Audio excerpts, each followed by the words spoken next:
Now that we've looked at the diaphragm, we'll move on to look at the muscles that produce movements of the ribs. First, we'll look at the principal muscles that produce inspiration, the external intercostals and the scalene muscles.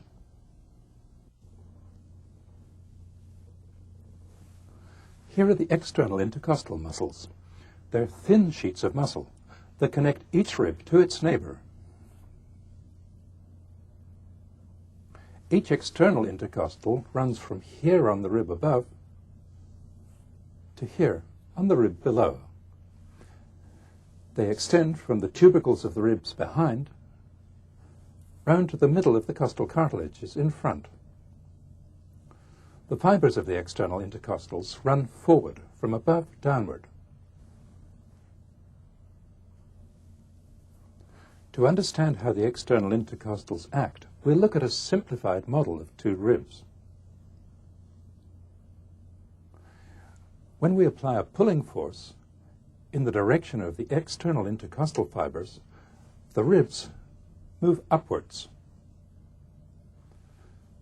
As the ribs move upwards, their ends, together with the sternum, move forwards.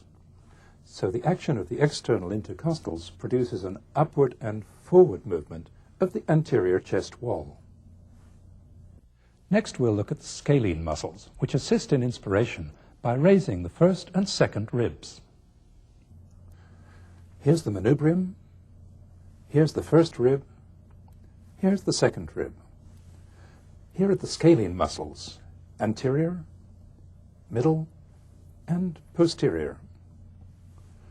The anterior scalene muscle arises from the anterior tubercles of the transverse processes from C3 to C6.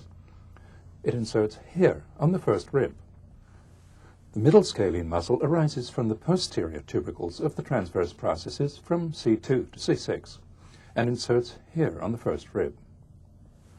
The posterior scalene muscle arises from the posterior tubercles from C4 to C6 and inserts down here on the second rib.